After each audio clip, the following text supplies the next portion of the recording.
Welcome back for part 2 of the Crybaby Cure. Mrs. Piggle Wiggle laughed when she heard about Melody and said, "Oh, I've got the most wonderful cure for crybaby-itis. It's a tonic that tastes delicious, sort of like vanilla ice cream with caramel sauce. It works very quickly. In fact, if you would send Harvard and Cornell over for it right now, I think we could have Melody cured before Trent and Tansy's popsicle birthday party Sunday. Saturday." "Oh, you think so?" said Mrs. Foxglove, almost crying herself. She was so happy. "Certainly do," said Mrs. Bigwiggle. "Tell the boys I sent in and got the super-secret outer space other hemisphere 10-way wrist communicators they wanted. That will make them hurry." "Oh, thank you, dear Mrs. Pigglewiggle," she said. "Tell the boys to hurry," said Mrs. Pigglewiggle. "It's getting dark and the streets are slippery." When Mrs. Foxglove called to Harvard and Cornell and told them she wanted them to run an errand for her, they groaned and said, "Way over there, golly.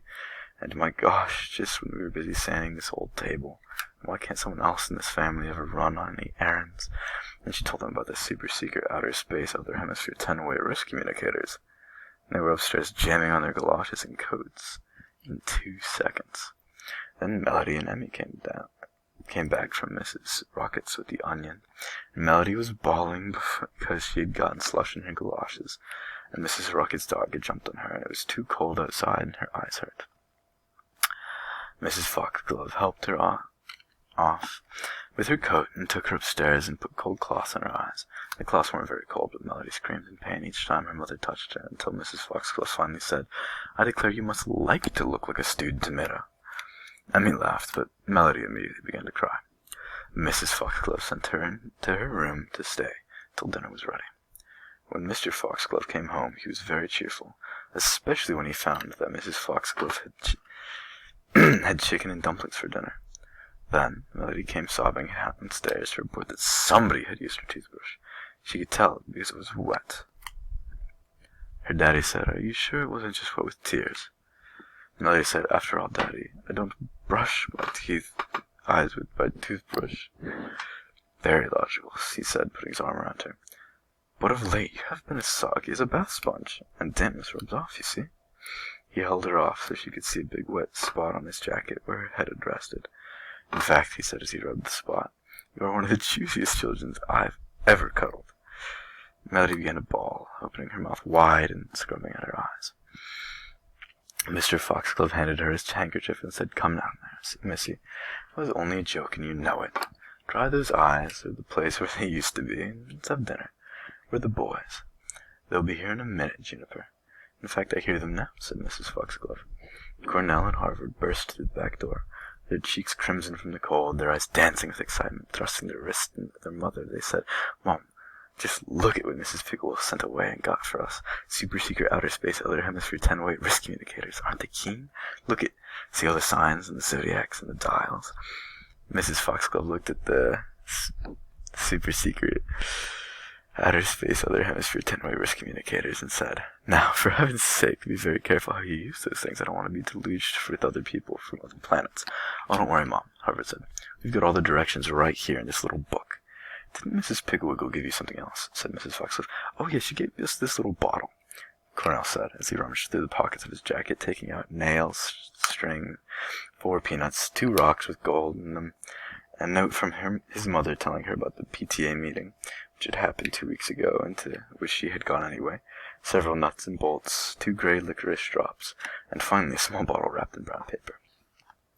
After she had sent the boys to wash up, Mrs. Foxglove carefully unwrapped the bottle. It was labeled Crybaby Tonic, 1 teaspoonful as needed. Mrs. Foxglove pulled out the cork and smelled it. It smelled delicious. She called Melody, who was standing in the front hall that made her eyes at their father's handkerchief, to come out to the kitchen. She poured the tonic into a rather large teaspoon, and very briskly told Melody, who was leaning mournfully against the stove, to open her mouth. Melody began to cry. "I don't want to take any bad-tasting medicine," she sobbed. "I'm not sick." "This isn't bad-tasting, it's delicious," said her mother, taking advantage of her open mouth to force the spoonful in. Melody gulped down the medicine and then said, "It's good, I like it. Can I have some more?" "Not now," said her mother. "Perhaps another teaspoon before we go to bed. Now help me carry in the salad plates."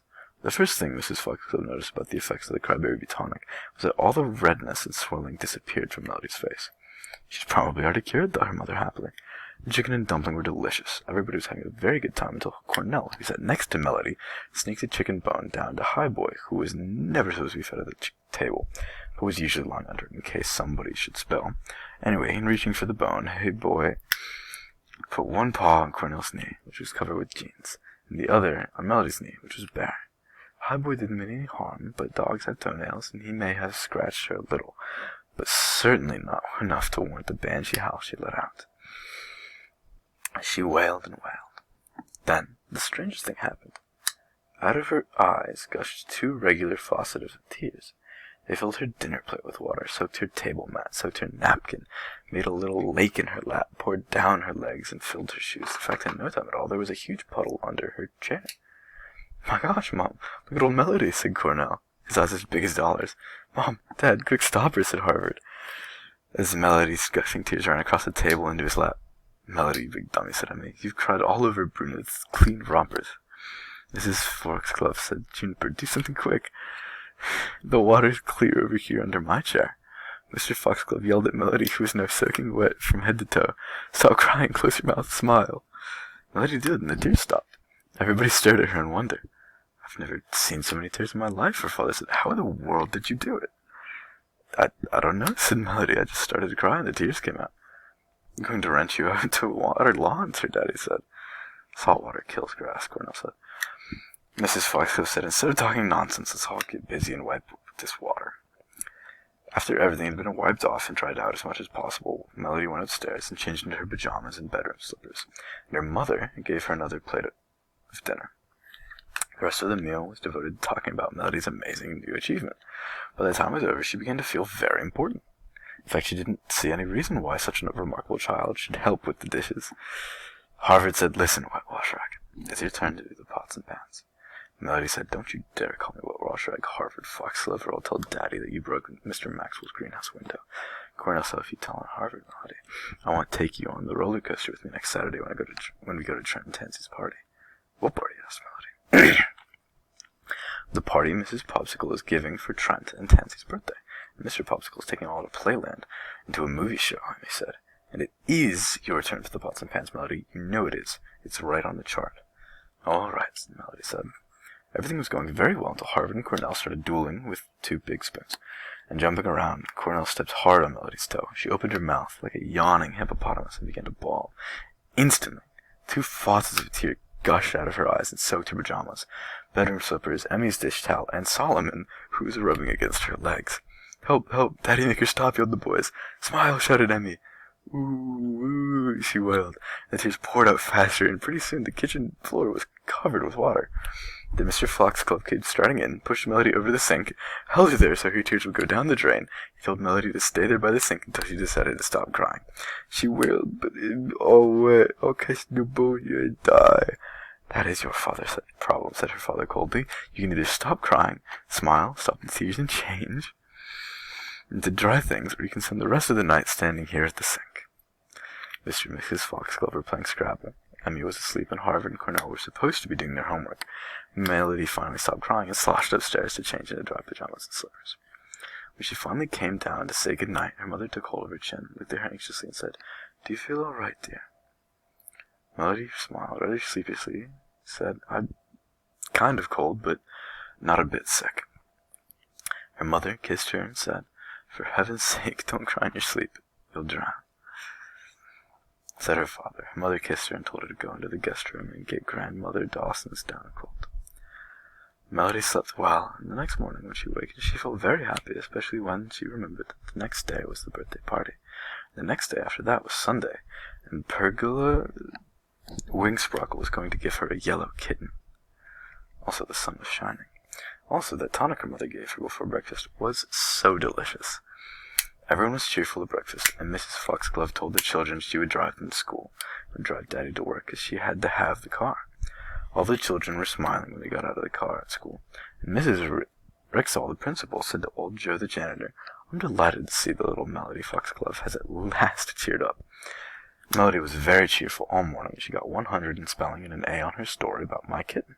Then came lunchtime. She and Emmy and Kitty Wheeling and Susan Gray and Sally Franklin were all sitting together at the table, giggling and whispering, having fun. And Benji Franklin, who was a great tease, leaned over from the table where he was sitting and grabbed Melody's gingerbread.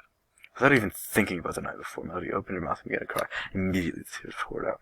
They filled up her soup bowl, soaked her peanut butter and jelly sandwiches, soaked Emmy's sandwiches, filled her lap with water, poured into the table, made a river that flowed, indicating Wheeling's gingerbread, and then her lap. The children began to yell, "Look at Melody! Look out for the tears! Move over! I'm getting wet! Help! A flood! Help the fire department!" and other silly things. Melody got up and ran sobbing out of the lunchroom, down the hall, and out into the play court, which was empty. There was no one there because they had all gone inside to eat lunch. Melody stood right in the middle of the court and cried and cried and cried and cried. She cried because she was wet. She cried because Benji took her gingerbread. She cried because she was alone, but mostly she cried because it was her habit to open her mouth and bellow when any tiny thing didn't suit her. Well, she cried and cried and cried, and pretty soon the whole courtyard was flooded. The water was up past her ankles. She didn't care. She hated everybody and everything in the whole wide world. She cried and cried and cried, and pretty soon the water was clear up to her waist, and lunchtime was almost over, and Emmy was up in the courtyard, which was higher than the play court, and calling down to her, "Smile, Melody, smile quicker, you'll be drowned." Melody sobbed like kids, but too sad. Gallons and gallons of tears rushed out. Then Kitty Wheeling called down, "Melody, quick, stop crying. It's almost time for the bell." "I don't care," cried Melody. "I don't like school anyways." The tears were almost up to her chest now. Then Piggle Winsproggle, and Emmy and Kitty and Sally and Susan and Mrs. Raxel began whispering, and pretty soon Piggle disappeared, and Melody kept crying. The tears were almost up to her chin, and then Piggle called out there, "Melody, quick, look what I brought you." Melody looked, and Piggle was holding up a darling little orange kitten.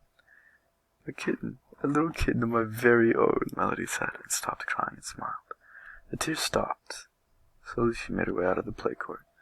Then she tripped and had to swim dog paddle. When she finally got out, Piggle showed the kitten, which she couldn't hold because she was too wet. It was adorable, with long, soft hair and big, round blue eyes. She said, "Oh, Piglet, thank you, it's adorable." Mrs. Raxel said, "Here, I'll carry it for you, Melody. Now come with me to the teacher's room. I'll dry you off, and old Joe can dry your clothes down by the furnace. The rest of you children can skip along to class." After she had taken off her wet clothes, Mrs. Rexall dried her off with a towel, wrapped her in a blanket, and handed her the kitten, and told her to lie there on the couch until her clothes were dry. The kitten curled up inside Melody's arms, and the blanket was soft and warm. Pretty soon they were both asleep. She woke up when Mrs. Rexall came in with her clothes, all wrinkly but very dry, and there was Mommy to drive the children home. School was over. That night, when Melody kissed her Mommy and Daddy good night, she said, "I'm never going to cry again, no matter what happens. Not ever." She never did. And at Trent and Tansy's birthday party, Melody and Betsy Wilt were in the Ferris wheel, and something happened to the motor. The Ferris wheel stopped and wouldn't start. But there they were at the very top, and both the little girls were awfully scared. But when Betsy began to cry, Melody said, "Crying never helped anything, Betsy. Flames were up so high. Let's see if we can see our homes. Look way over there past the mill chimney, and up behind the school. Isn't that your house?" Betsy wiped her eyes on her sleeves and looked where Melody was pointing. Sure enough, it did look like her house. When she noticed she could see Little Willow Lake, then she saw the building where her father worked, and they both thought they saw Melody's house. "And I think I see my kitten, Butterball, asleep on the garage roof," Melody said. Just then the Ferris wheel started. When they got off, Mr. Popsicle was waiting for them. He said, "What, no tears? By George, such bravery deserves an ice cream soda. What flavor will it be, ladies?" "I'll take chocolate with chocolate ice cream," Melody said. "Me too," said Betsy. "I've already had strawberry and vanilla." When they were eating their sodas, Mr. Popsicle said, "I thought girls always cried when they were scared." "I did cry," Betsy said, but Melody said that crying never helped anything. "It doesn't either," Melody said. "I know because I used to cry a lot when I was littler." And that, my friends, is the Crybaby Cure. Until next time, goodbye.